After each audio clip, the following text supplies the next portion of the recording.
Ask your friends to join again, okay?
Okay, so in last class, we mainly discussed about uh, what are the different types of knowledge, right? And how we can store the knowledge, means what type of knowledge.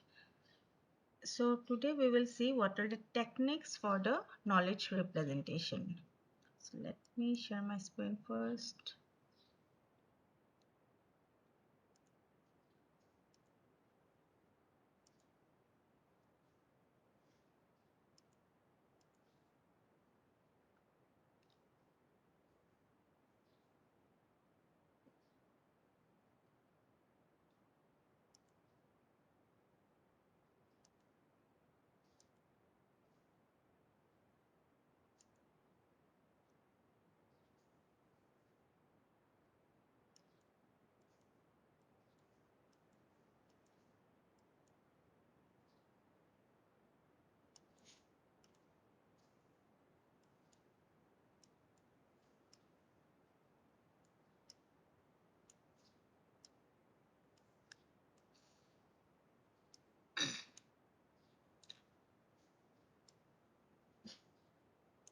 Okay, last class we discussed about approaches to knowledge representation.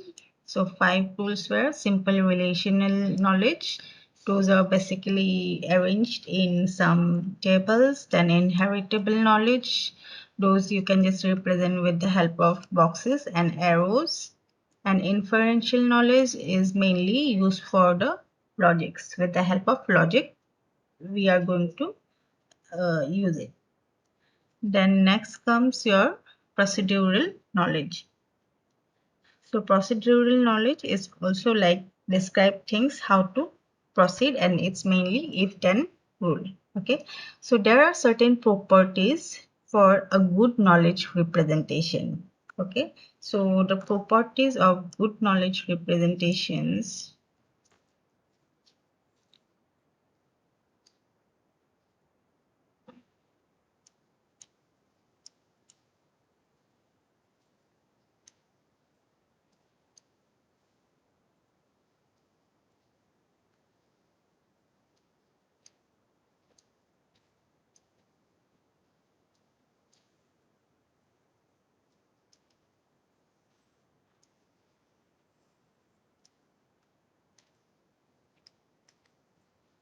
So first property is the representational accuracy.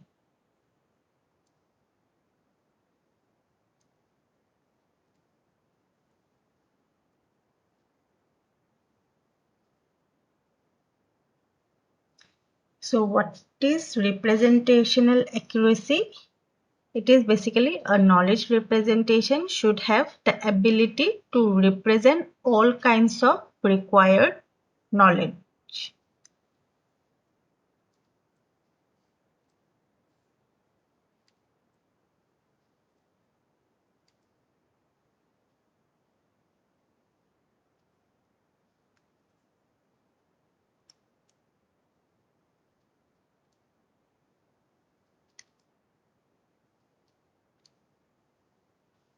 Okay, so second property is the inferential adequacy.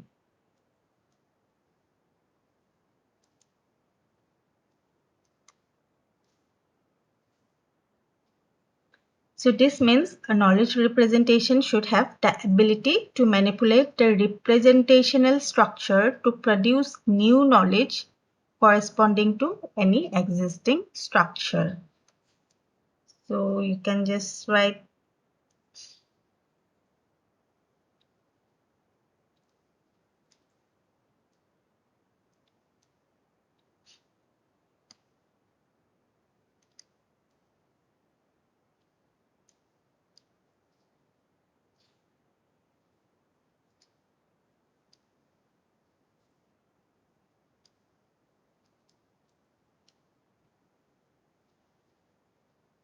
okay.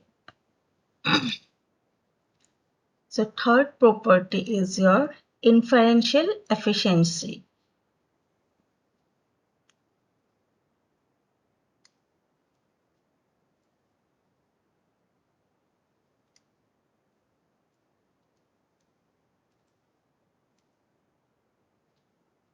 It means it's the ability to direct the inferential knowledge mechanism into the most productive directions by storing appropriate guides.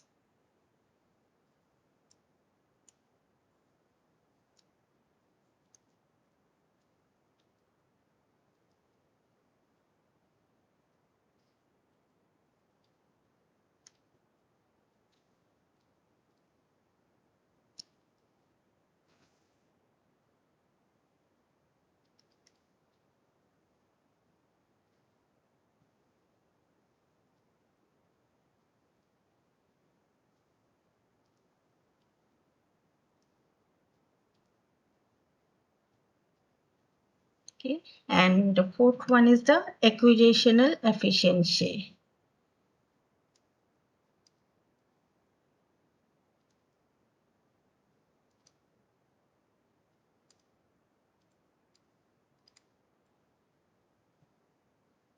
This means a knowledge representation system should have the ability to acquire the new knowledge easily using the automatic method.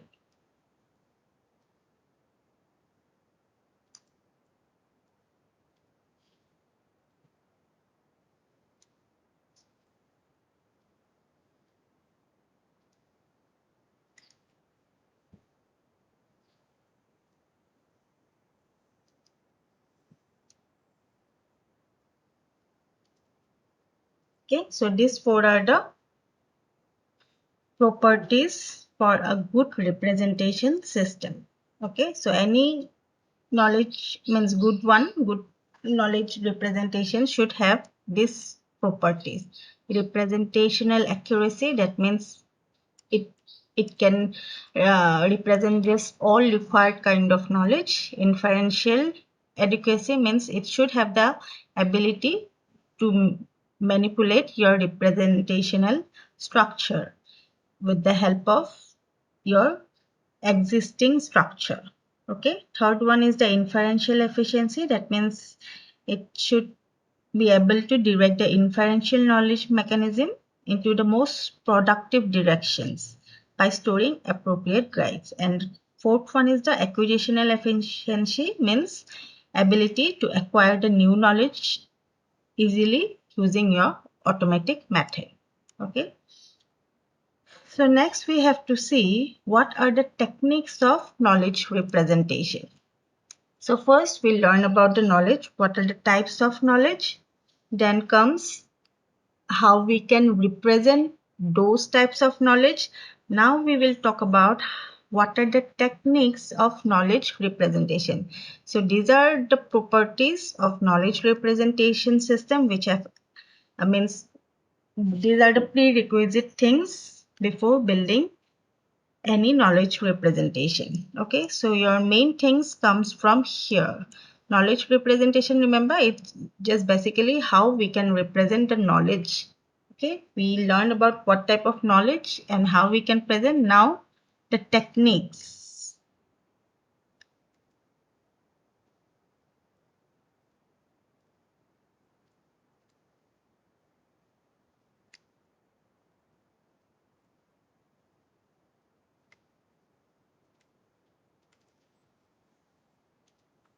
This is the main part. Beta.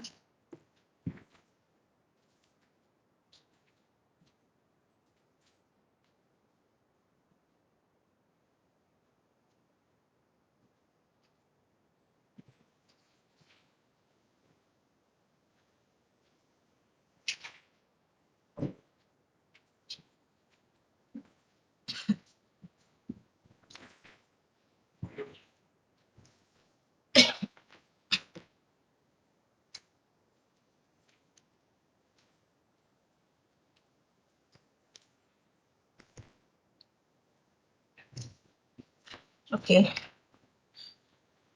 So first one is there are four ways. So first one is your logical representation.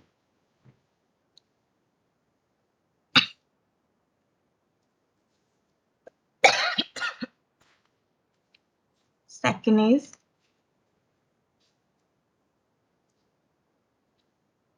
semantic network.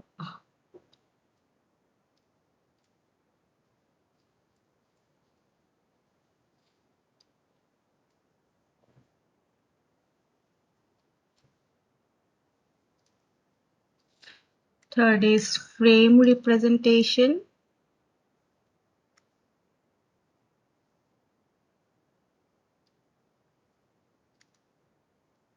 And fourth is production rules.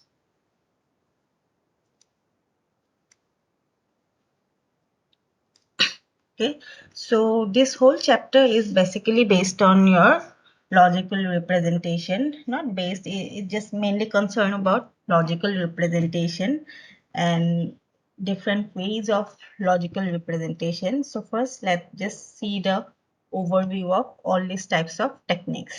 Okay, so your logical representation is like a language with some concrete rules, okay, which will deal with basically propositions and should not have ambiguity.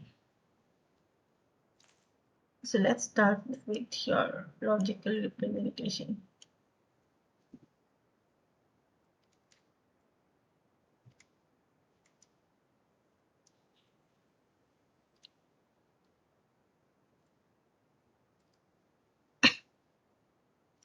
So this mainly have some rules, concrete rules, and these should not have any ambiguity.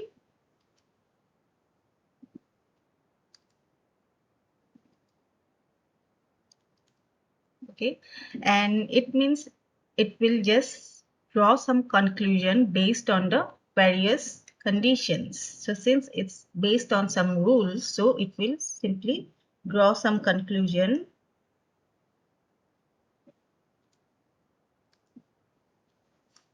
based on the rules or condition. Okay, so this representation mainly lays down some important communication rule. It consists of precisely defined syntax and semantics which supports the sound inference. Okay, so each sentence can be translated into logics using syntax and semantics. Okay, it mainly consists of syntax and semantics. So what is a syntax?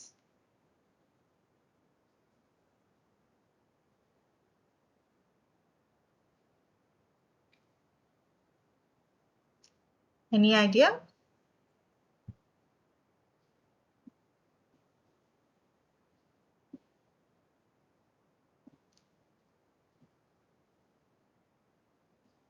See, logical representation is all about some concrete rules, mainly deals with propositions.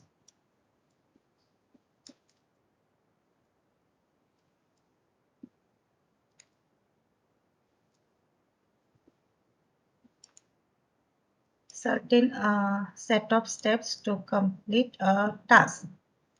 Yes, these are steps to complete the task, but syntax means it will be basically the rules. Okay, so these are the rules to complete a certain task of certain set of your task. Okay, so syntax means rules. Okay, and this decides how we can construct the legal sentence.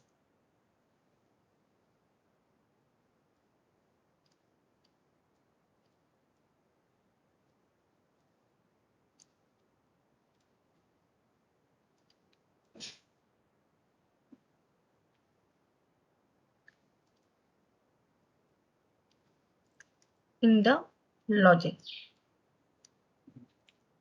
Remember, like in our programming language also there are some syntax, right? So we need to follow the syntax so that we get a meaningful uh, command from that particular line of code. So similarly, syntax will be also like rules, and these rules will basically you will use to construct a legal sentence, means valid sentence, which will have some logic.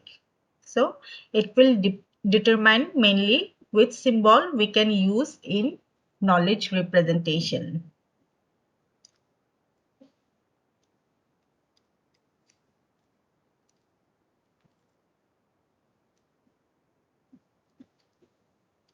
Which symbol to use, okay, and then how to write those symbols.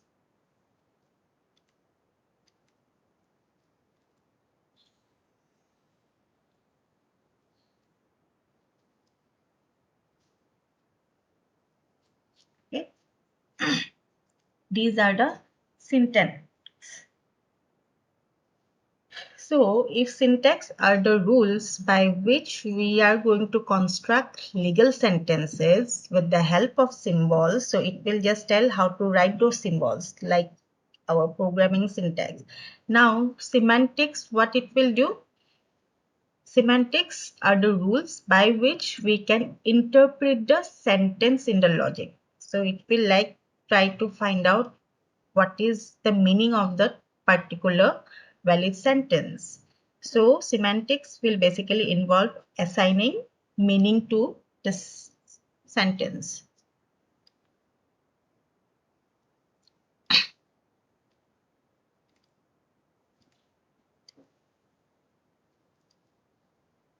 Okay, syntax will tell you how to write a sentence, and semantic will find out what is the meaning of that sentence. Okay, so logical representation can be mainly categorized into two things: propositional logics and predicate logics. It's two types. Okay,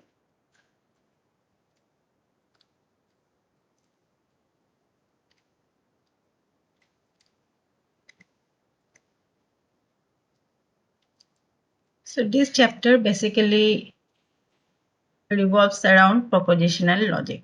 Okay, then your predicate logic. Okay, so again for each of them it's kind of big thing, so we will go to this part after we discuss about these other three types. Okay, so first we will just see uh, what are the other rules. Okay, so what will be the advantage of logical representation?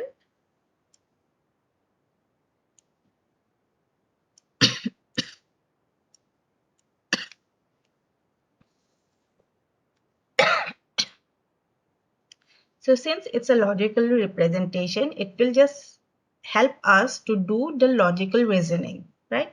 So since it is mainly concerned about the reasoning, this logical representation will just help us to do the reasoning part.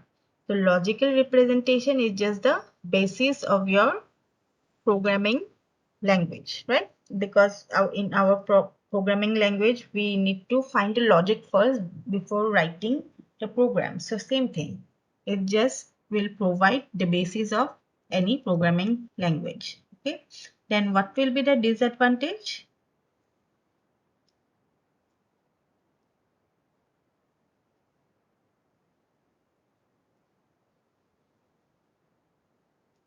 one disadvantage can be like, since it's very logical, may not be, it's not just like natural, not very natural, like everything is just logical, it will just follow some concrete rules. If something does not fit in the rule, it will just not take it as valid sentence or something like that. So this is not very natural and the inference may not be so efficient.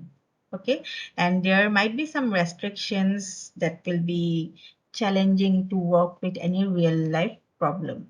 Okay, so let's go to the semantic network.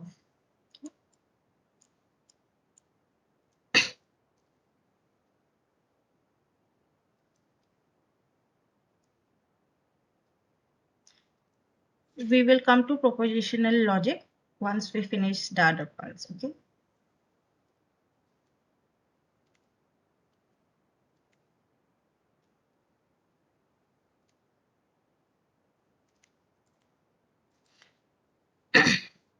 So these are basically alternative of your predicate knowledge. Remember, there are two types of logics here, two types of logical representation. One is propositional logic and other is the predicate logic.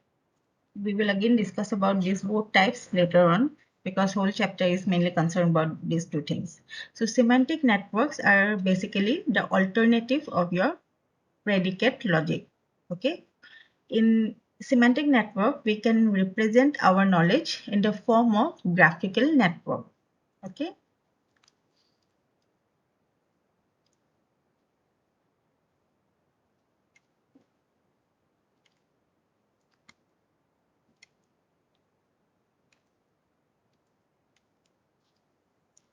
So this will consist of some nodes, right?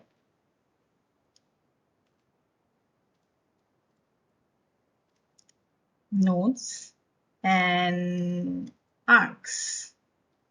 And it will basically describe the relationship between the nodes. Okay, arcs will define the relationship between different nodes. So semantic network, you can categorize the object in different forms and can also link those objects. Okay, so there is nothing like you have to follow a particular type of objects. It can be a variety of network objects.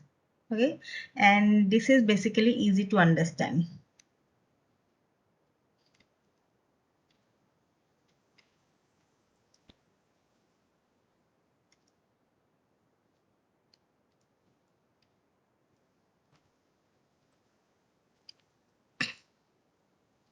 So for semantic network, there are mainly two types of relations.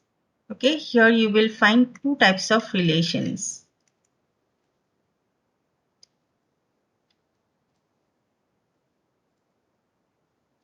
One is A.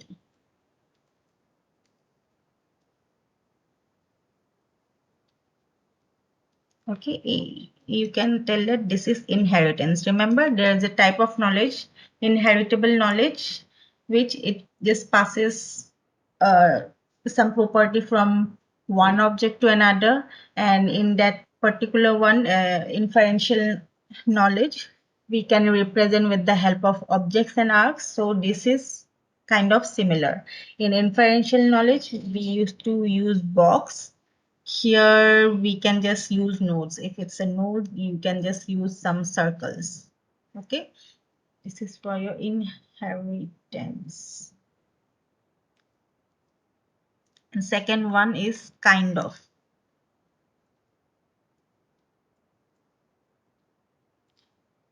Relation.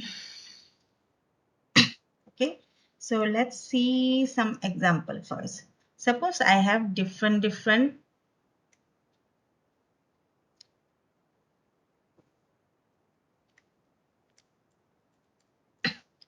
suppose I have different like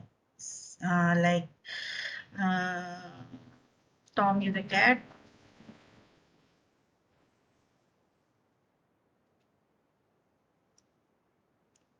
Second sentence I have like Tom is a mammal.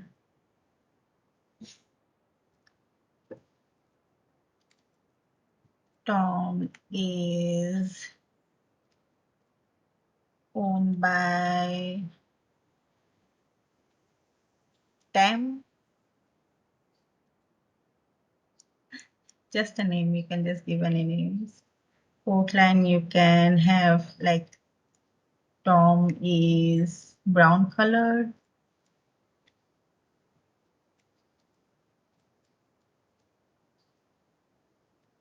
And fifth line, I can have all mammals are animals.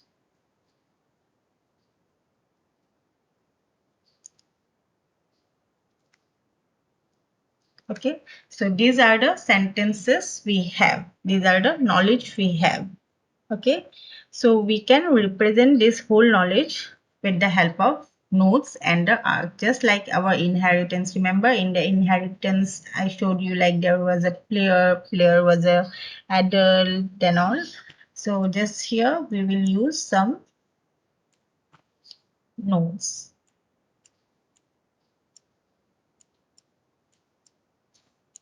So first main thing is Tom, right?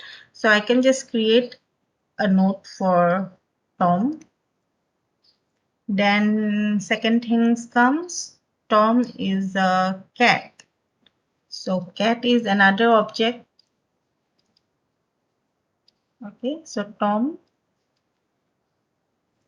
is a cat. Okay, then again, Tom is a mammal, right? But all mammals are animals. So I can say cat is a mammal.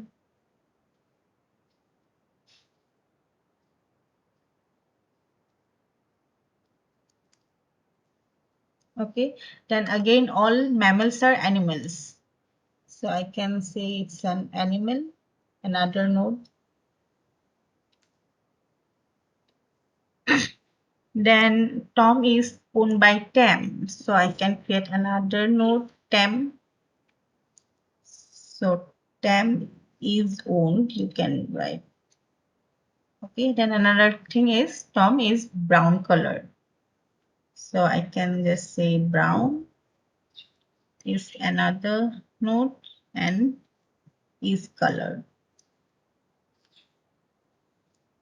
Okay, so from here we can inference knowledge like Tom is a cat, Tom is a mammal, and all mammals are animals. And Tom is owned by Tam, and Tom is brown. So with the help of this semantic network, we can just inference these all five statements.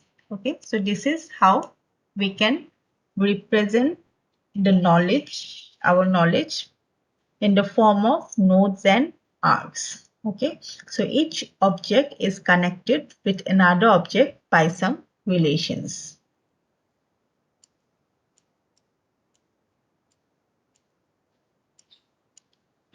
Is it clear? So you can have any sentences, just that you need to create nodes for the objects, then you just make the relationship among those objects. Okay, so but there are some drawbacks, right? Because since it can be a huge network if you have like large set of knowledge, therefore it will take more computational time. Okay, but in normal ways, means in one time we need to complete some answers, we might want it to be fast, but if the network is very large, then it will definitely take much time. Okay, and it might be possible, the worst case scenario, that after traversing the entire tree we find that the solution does not exist in the framework, right? Suppose you started from one thing, then you are looking for the solution, then you just hop around all the nodes, you search for the whole network, but in the end you will not find any solution for it. Okay, so semantic network is just try to model the human-like memory to store information, but in practice it is not possible to build such vast semantic network, right? So this type of representations are inadequate as they do not have any equivalent quantifiers, like maybe, or we cannot just define the relationship in terms of just is a or kind of relationship. Okay, there are some relationship like we need words like for all, for some, maybe for none, like this, right? So semantic networks do not have any standard definition for the linked names. Okay, so these networks are not that intelligent and mainly depends on the creator of the system. So whatever network you will create, it will depend on them. There is no intelligence involved. Correct? But there are some advantages, like these are like natural representation of your knowledge. Then it can convey meaning in a transparent manner. From the network itself, you can just see all the knowledge. So transparency of the knowledge is are very high. And like the property says, these networks are very simple and easy to understand. Okay, this one is clear. Semantic representation. Wall.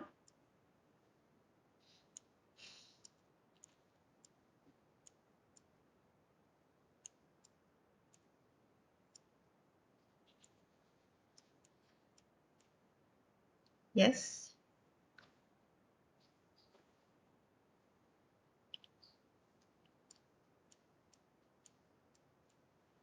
Okay, good.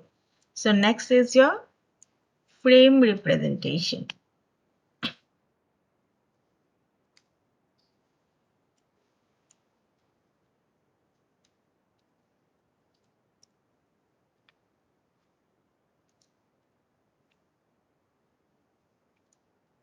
So frame representation is a record-like structure, okay, and it will consist of collection of attributes and its values to describe the entity in the world.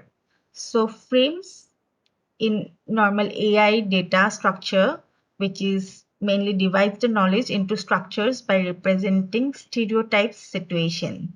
So it will consist of collection of slots and slot values.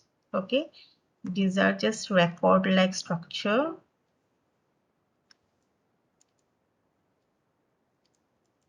AI data structure.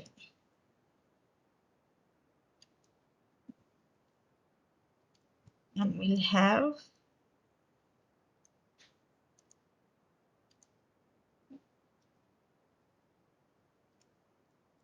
slots and slot values.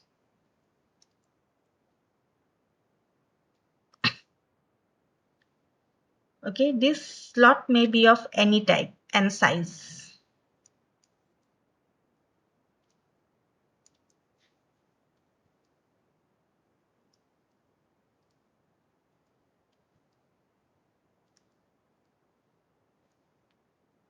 So the slot will have some names and the value will be called facets. So there will be slot names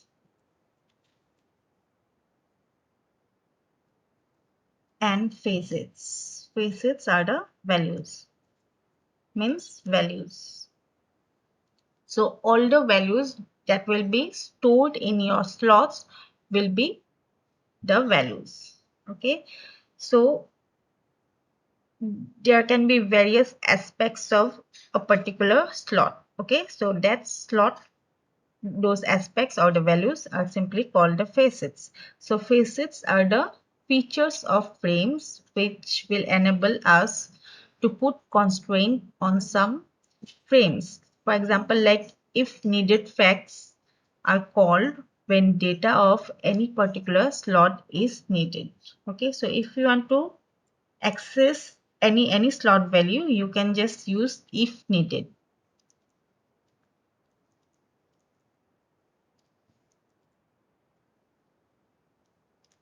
Facts. Okay, so with the help of this, you can just call for any particular slot whenever needed. Okay, so a frame may consist of any number of slots, and slot may include any number of facets, and facets may have any number of values. So a frame is also known as your slot filter.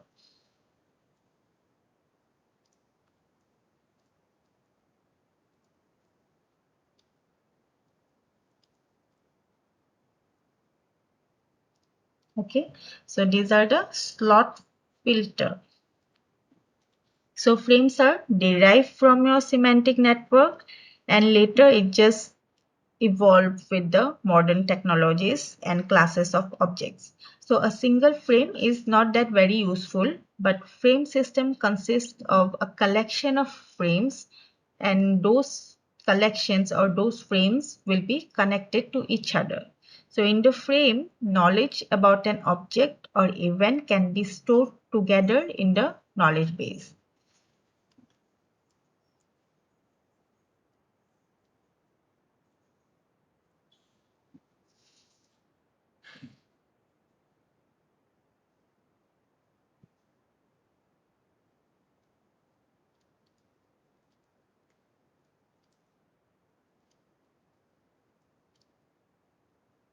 Events can be stored together.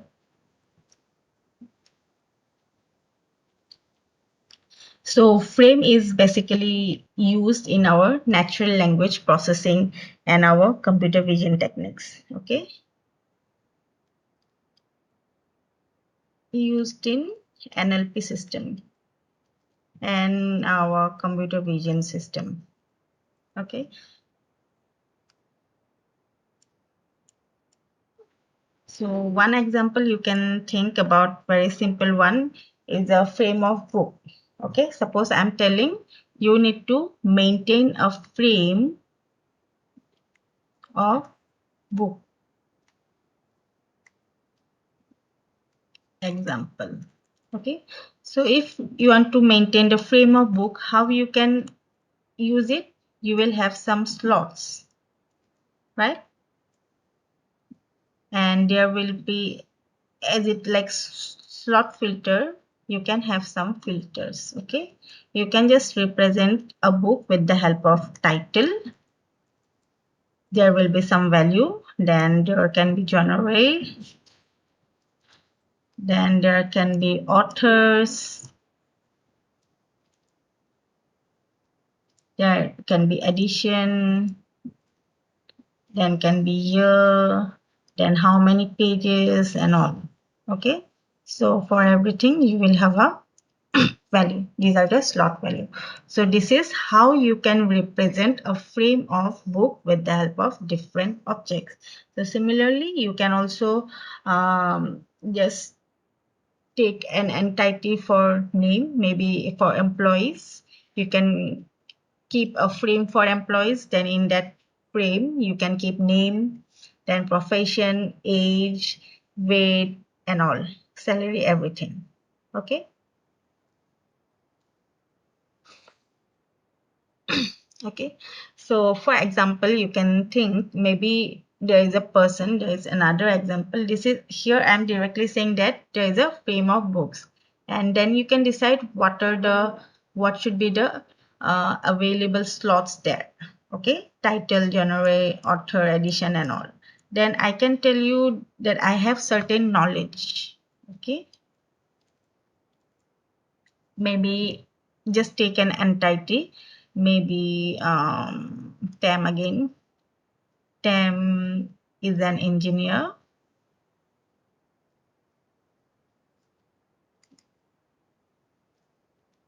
Then Tam age is something. Then he lives in somewhere. Okay, and the country is something something something. Okay, so you can represent with the help of frames, like you can keep slots, filters.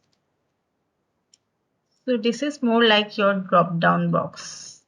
There will be different attributes. You can keep name will be Tam. You can keep profession will be engineer, doctor, whatever you want to write. Okay, then you can keep for age, then you get country, or you can keep address, then weight, anything. Okay, so this is how we can represent knowledge with the help of frame. Okay, so I guess today we'll just keep up till here. Frame is it clear? Frame.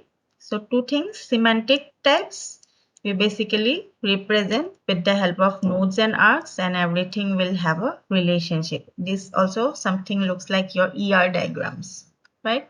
And frame representation is just like, you can just imagine of your drop down box, or you can also say the tables in your database. Okay, and we can filter out our search by selecting one type of slots, right? So what will be the main advantage of frame? For frame, what will be the advantages?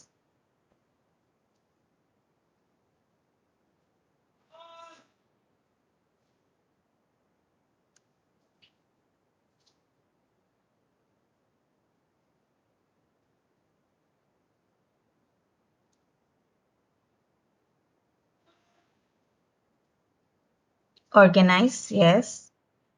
So we can just group all the related data. Then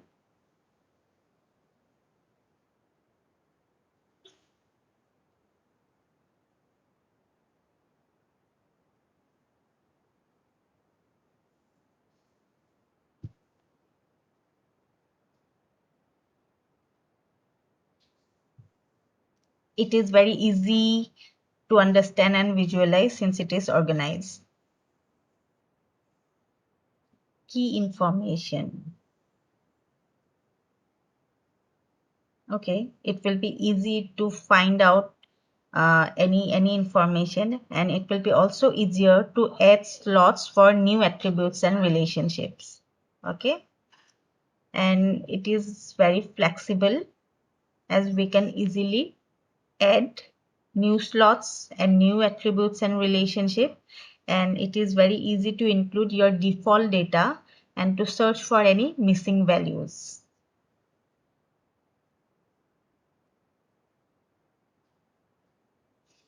There will be certain disadvantages also.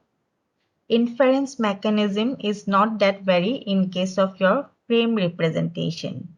Okay, inference mechanism cannot be like smoothly proceed by your frame representation, and it is like a generalized approach. Okay, so today just here.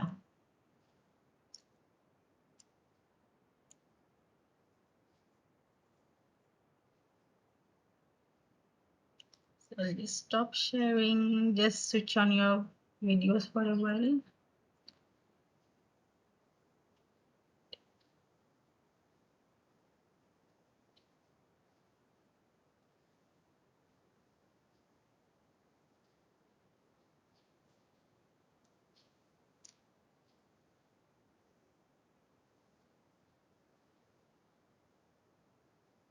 Rupam, Arindam, DK, Sajid, Momochaz, Shahid.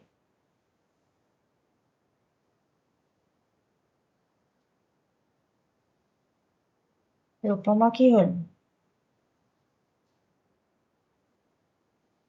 Shahid and DK always with the bad network. Okay. Rupam and Shahid cannot turn on video due to poor network. Okay. Okay, thank you all. I'm ending the meeting now. Thank you, ma'am. Thank you. Thank you, ma'am.